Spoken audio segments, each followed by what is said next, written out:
എഴുന്നേക്ക് മോളെ, സമയം എത്രയായി? അയ്യോ, ഇപ്പോഴും നല്ല ചൂടുണ്ടല്ലോ. മരുന്ന് ഇന്നലെ തീർന്നതാ.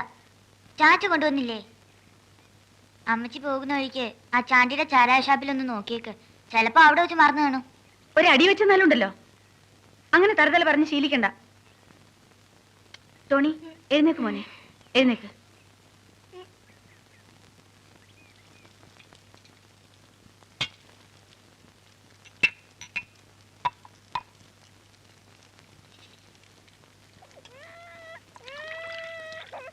മീനു, കുഞ്ഞിനെ എടുത്തോ. ആ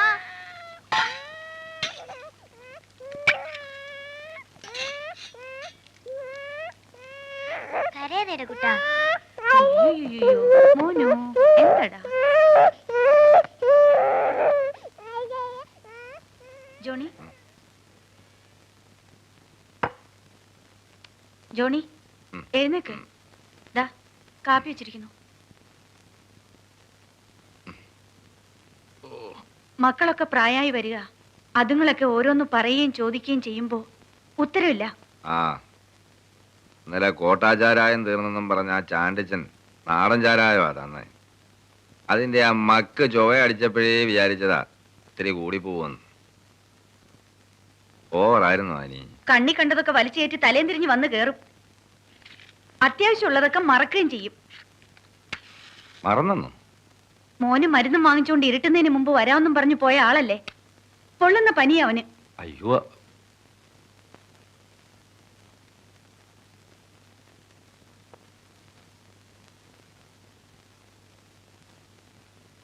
നിന്നാണ്, നമ്മുടെ മക്കളാണ്. ഞാൻ ഇനി കുടിക്കല എന്റെ അനി. വേണ്ട, ഈ കള്ളസത്യം ചെയ്ത് എന്റെ തല പൊട്ടി തെറിക്കാറായി. ഇപ്പൊ തന്നെ ഉണ്ട് നല്ലൊരു തലവേദന. ഞാൻ പോവാ.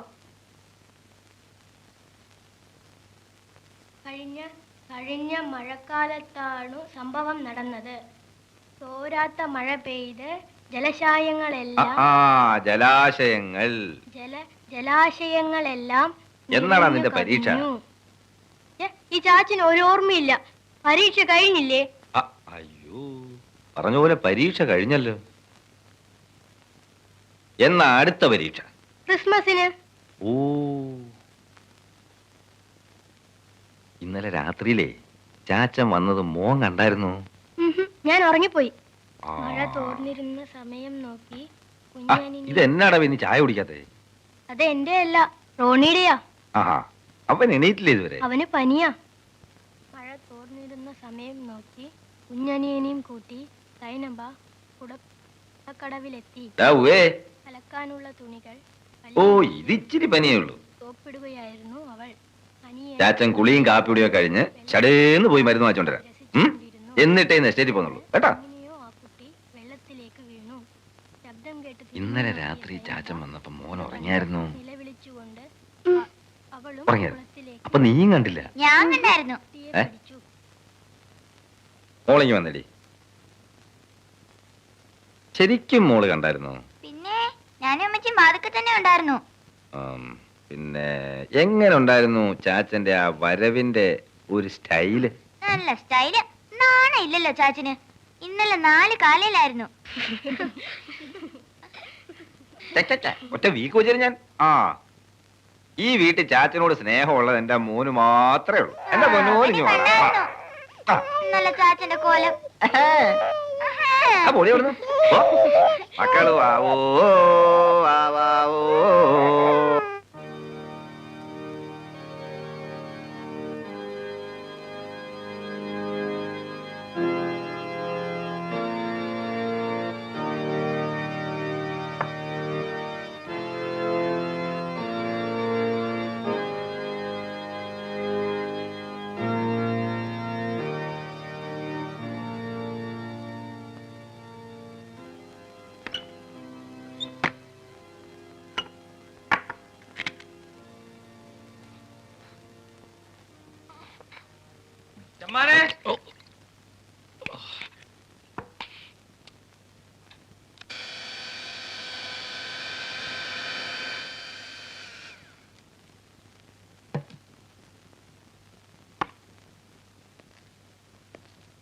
ചെമ്മാനെ,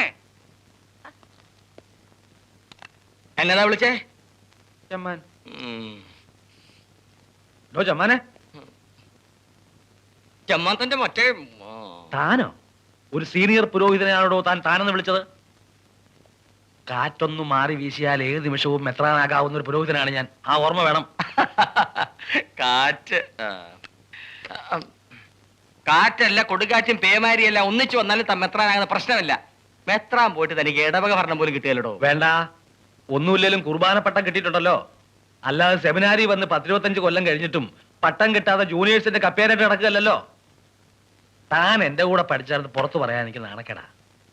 ആ നില കാലത്ത് ചായ വരെ കിട്ടിയില്ലല്ലോ. കറവക്കാരൻ വന്നില്ല. കറവക്കാരൻ വന്നില്ല, താൻ കറക്കണം. തനിക്കല്ലേ എന്റെ ചാർജ്? കറക്കും.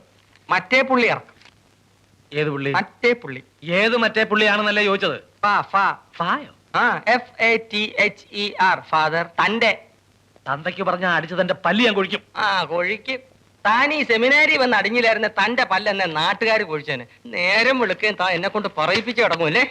നാട്ടിൽ കൂടി മര്യാദയ്ക്ക് കിടക്കുന്ന പെമ്പിള്ളേരെയൊക്കെ പിടിച്ച് ജർമ്മനി കൊണ്ടുപോവാം, അന്റാർട്ടിക്കയെ കൊണ്ടുപോവാം, ഡെൻമാർക്കിൽ കൊണ്ടുപോവാം, ഉഗാണ്ടയെ കൊണ്ടുപോവാം, നഴ്സാക്ക എന്നൊക്കെ പറഞ്ഞ് യൂറോപ്പിൽ അടുക്കള പണിക്കും വിഴുപ്പലക്കുന്നതിന് അയച്ചിരിക്കല്ലേടോ. അവിടുന്ന് കിട്ടിയ കാശ് കൊണ്ടല്ലേടോ കൂലിപ്പണിക്കാരായ തന്റെ ചേട്ടന്മാരും അനിയന്മാരും തോട്ടം മുതലാളിമാരായത്. സ്കൂളുകളിൽ നിന്ന് പിള്ളേരുടെ ഗ്രൂപ്പ് ഫോട്ടോ മോഷ്ടിച്ചെടുത്ത് അനാഥ പിള്ളേരാണെന്ന് പറഞ്ഞ് അമേരിക്കയ്ക്ക് അയച്ച് പാൽപ്പൊടിയും സൂചി ഗോതമ്പും താൻ വരുത്തുന്നില്ലടോ. അത് കട്ട് വിൽക്കുന്ന കാശൊക്കെ എങ്ങോട്ട് കൊണ്ടുപോകുന്നു എനിക്ക് ഇപ്പൊ അറിയണം. ആഹാ എടോ, കണ്ട ചെമ്മാനും ചെരുപ്പ് കുത്തിക്കും ഒക്കെ അങ്ങനെ തോന്നു.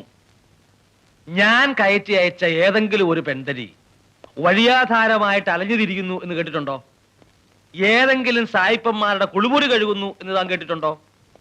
ഇതിന്റെ പേരിൽ 10 കാശ് ഞാൻ സ്വന്തം പോക്കറ്റിൽ ഇട്ടു എന്നുള്ളതിന് എന്തെങ്കിലും ഒരു തെളിവ് തരാമോ? ചുമ്മാതല്ലടോ ഇപ്പോഴും പശുവിനെയും കറന്ന് ചാണകവും വാരി നടക്കുന്നത്. ഇപ്പൊ പറഞ്ഞോണ്ടല്ലോ, ഞാൻ മുമ്പേ പറഞ്ഞ ആളിനോട് പറഞ്ഞാൽ മുമ്പേ പറഞ്ഞ ഏതാള്? ഫാദർ. അടിച്ചു തന്നിട്ട് എന്താ എന്താ ഇവിടെ ബഹളം? എന്താ പറഞ്ഞേ? ഫാദർ, ഞാൻ ഈ ഫാദറിനെ ഫാദർ എന്ന് വിളിച്ചു. അതിന് എന്നോട് ചൂടാണ്ട കാര്യമുണ്ട് ഫാദർ?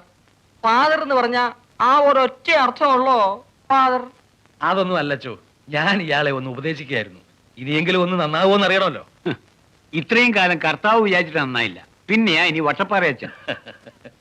നിങ്ങൾ ഇങ്ങനെ സ്റ്റുഡൻസുമായിട്ട് അധികം മിങ്കിൾ ചെയ്തിരുന്നു ഞാൻ പല പ്രാവശ്യം പറഞ്ഞിട്ടില്ലേ? ഡോക്ടർ അച്ഛാ, എന്നെ ഒരു സ്റ്റുഡന്റ് ആയിട്ട് മാത്രം കരുതരുതേ. ഞങ്ങള് സഹപാഠികളാണ്. യോഗ്യത കൊണ്ടല്ലെങ്കിലും ഇത് ഞാൻ എങ്ങനെയോ അച്ഛനായി. എനിക്ക് കുർബാന ചൊല്ലാൻ പോലുള്ള യോഗ്യതയില്ല. എങ്കിലും എന്നോട് ചാണകം വാരാനൊക്കെ ഈ അച്ഛൻ പറയാമോ? ചാണകം? മണി 7 ആയല്ലോ, 3 മണി അടിക്കാറായില്ലേ? എന്തായി കാണുന്നത്? ചാണകം, ചായ. ഇതൊന്ന് വൃത്തിയിട്ട് കാണുന്നു കൂടെ? ചെല്ലിയല്ലേ.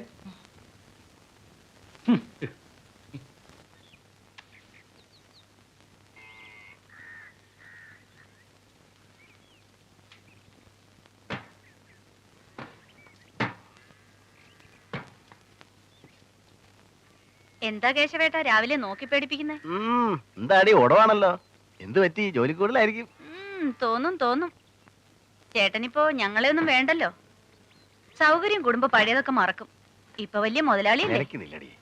നമുക്ക് എന്തോന്ന് നില ചേട്ടാ, അന്നും ഇന്നും കറവ തന്നെ. എല്ലാ കറവക്കാർക്കും മുതലാളിയാകാനുള്ള യോഗം ഉണ്ടാവോ? നീ കരയാതെ കല്യാണി. കേശുവേട്ട് പണ്ടത്തെ പോലെ സമയം കിട്ടാഞ്ഞിട്ടല്ലേ? പാല് വാങ്ങിക്കാൻ വന്നവൻ പാല് വാങ്ങിച്ചോണ്ട് പോയാ മതി. അതിനകത്ത് പഞ്ചാരയിട്ട് ഇളക്കണ്ട. അത് പള്ളിക്ക് പുറത്ത്. ചുമ്മാ ചൂടാകാതെ ചമ്മാച്ചോ. ചമ്മാശൻ തന്റെ ഈ ഉടുപ്പൂരി കളഞ്ഞാലുണ്ടല്ലോ, ഞാൻ തന്നേക്കാ ചെറ്റേ അറിയാവോ? എന്തോന്ന് അത്ര കിണിക്കാൻ? നിങ്ങള് കുശിനിപ്പോ പെണ്ണുപിള്ളേ അല്ലേ? പാലെടുത്തെങ്കി പൊക്കോ. ചുമന്നോണ്ട് നിക്കാതെ അതാ വാഴച്ചോട്ടിക്കൊണ്ടിറോ അല്ലേ? ആനിയെയും ജോണിയെയും പിള്ളേരെയും ഈ സ്ഥാപനത്തിലെ അംഗങ്ങളായിട്ടാ ഞങ്ങളൊക്കെ കരുതിയിരിക്കുന്നത്, കുടിയെടുപ്പുകാരായിട്ടല്ല. നിങ്ങളിങ്ങനെ ഇൻഡെഫിനിറ്റ് ആയിട്ട് പള്ളിപ്പറമ്പിൽ താമസിക്കുന്നതിനെ കുറിച്ച് സഭയിൽ ചിലർക്കൊക്കെ എതിർപ്പുണ്ട്. 10-14 കൊല്ലമായില്ലേ, ഒഴിഞ്ഞില്ലെങ്കിലോ എന്ന് ചിലർക്കൊക്കെ സംശയം. പെട്ടെന്ന് ഇങ്ങനെ പറഞ്ഞ ഞങ്ങൾ ഈ കുട്ടികളെയും കൊണ്ട് എങ്ങോട്ട് പോവുവച്ചോ? പെട്ടെന്ന് മാറാനല്ലല്ലോ പറഞ്ഞത്, 1-2 കൊല്ലങ്ങൾക്കകം. സമയം പോകുന്നത് അറിയുന്നില്ല അല്ലേ? അനാഥ മന്ദിരത്തിന്റെ മതിലും ചാടി രജിസ്റ്റർ കല്യാണവും കഴിഞ്ഞ് പള്ളി വെച്ച് കെട്ടിച്ചേരണമെന്ന് പറഞ്ഞ് രണ്ടും കൂടി ഓടി വന്നത് ഓർമ്മയുണ്ടോ? അന്ന് 2 പേരും കൂടി പറഞ്ഞത് 2 കൊല്ലത്തിനകം ഒരു കൂര ഉണ്ടാക്കി മാറിക്കൊള്ളാമെന്ന. ജോണിയുടെ സ്വഭാവം അച്ഛനറിയാമല്ലോ. അവന് കിട്ടുന്നത് ചാണ്ടിയുടെ ചാരായ ഷാപ്പിൽ കൊടുക്കാൻ തന്നെ തികയില്ലല്ലോ. നിനക്ക് കിട്ടുന്നതുകൊണ്ട് സ്ഥലം വാങ്ങിക്കുമോ അതോ വീട്ടിൽ ചെലവ് നടത്തുമോ? ആനി വിഷമിക്കണ്ട. ഞാൻ പറഞ്ഞാൽ അരമനയെന്ന് കുറച്ചു കാലത്തേക്കൊക്കെ കേൾക്കും. കുറച്ചു കാലത്തേക്ക് മാത്രം, അത് ഓർമ്മ വേണം. എന്നാ ആനി വെക്കോ.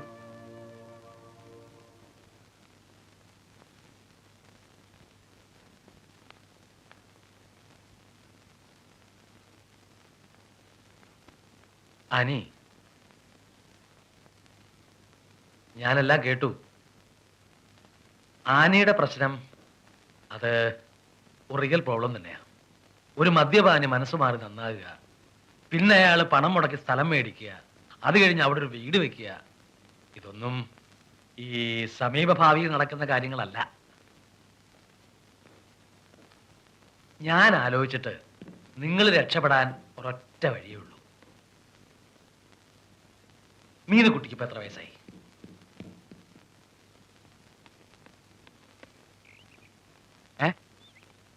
12. അയ്യോ, തീരെ കൊച്ചായി പോയല്ലോ. സാരമില്ല, ഞാൻ പറഞ്ഞാൽ ഒരു 3-4 വയസ്സിന്റെ എളുപ്പമൊക്കെ അവരങ്ങ് സമ്മതിക്കും. ആര്? ആനിക്ക് ഇത്രയും കാലം അറിഞ്ഞൂടെ? എന്റെ ഒരു ഹോബിയല്ലേ അത്, പുണ്യപ്രവൃത്തി. നിർധനരായ സാധു ക്രിസ്ത്യാനി പെൺകുട്ടികളെ നഴ്സിംഗ് ജോലിക്കും പ്രേക്ഷിത വേലയ്ക്കും ഒക്കെ ആയിട്ട് ജർമ്മനി, ഇറ്റലി, ഡെൻമാർക്ക്, ഫ്രാൻസ് അങ്ങോട്ടൊക്കെ അയക്കുക. ആ കുട്ടികളും രക്ഷപ്പെടും, ആ കുടുംബവും രക്ഷപ്പെടും. ടീച്ചറേ, ചതിയാണിത്, ചതി. നഴ്സിംഗിനാണെന്ന് പറഞ്ഞ് ഇവിടുന്ന് പെമ്പിള്ളേരെ കയറ്റി അയച്ചിട്ട് കണ്ട മദാമാരുടെ വിഴുപ്പലകുന്ന പണിയാണ്. അട്ടപ്പാറ അച്ചോ, ആ കളി ഇവിടെ വേണ്ട. അവരുടെ കൊച്ചിനെ അവരെവിടെയും വിടുന്നില്ല. ഇവിടെ തന്നെ പഠിപ്പിച്ച് അവൾ ഇവിടെ തന്നെ കെട്ടിച്ചു വിടാനാണ് പോകുന്നത്, ഇല്ലേ ടീച്ചറേ? ഈ ഇയാളുടെ വിട്ടത്തിലൊന്നും കേട്ട് ആനി പേടിക്കണ്ട. ഞാൻ കാര്യമായിട്ട് പറഞ്ഞതാ, പിന്നെ നിങ്ങളുടെ ഇഷ്ടം. ആ, ജോണി ഇപ്പൊ എങ്ങനെ? പള്ളിയിലേക്കും കാണാറില്ല. കുടിയുണ്ടോ? മദ്യപാനമൊക്കെ ഞാൻ നിർത്തിത്തരാം. ഇതിനേക്കാൾ കൊടികെട്ടിയ കുടിയന്മാരുടെ കുടിയൊക്കെ ഞാൻ മുമ്പ് ധ്യാനഗുരുവായിരുന്ന കാലത്ത് നിർത്തിയിട്ടുണ്ട്. ഏതായാലും ജോണിയെ ഞാനൊന്ന് ഉപദേശിക്കാം. അനുഭവിക്കൂ.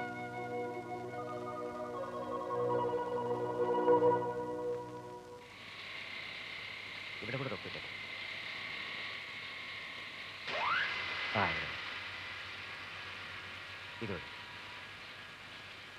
ഇത്തിരി അഡ്വാൻസ് വേണമായിരുന്നു. 100 രൂപ മതി. കാല് വയ്യാത്ത ഇളയ ചെറുക്കൻ്റെ കാര്യം പറഞ്ഞില്ലായിരുന്നോ? അവനൊരു പനിയും മേലായി, മരുന്ന് വാങ്ങിക്കാനാ. കണക്ക് നോക്കിയാ ഇപ്പൊ തന്നെ ഒരു 3-4 മാസത്തെ ശമ്പളം മുൻപറ്റ. അങ്ങനെ അങ്ങോട്ട് കൊടുക്കാൻ തുടങ്ങിയ ഇപ്രാവശ്യത്തോട് കൊടുത്തേക്കൂ. തനിക്ക് വെള്ളടി ഇത്തിരി കൂടുതലാണെന്നാണല്ലോ എല്ലാരും പറയണത്. അത് വെറുതെ ആൾക്കാർ കുശുമ്പ് പറയുന്ന മുതലാളി. വല്ലപ്പോഴും പഴയ നടു ഡ്യൂട്ടി സമയത്ത് അങ്ങനെ അടിച്ചെന്നറിഞ്ഞ ഈ കളിതമാശയൊക്കെ അങ്ങ് മാറും. ഓ ഇല്ലേ? കൊടുത്തേക്ക്. ശരി.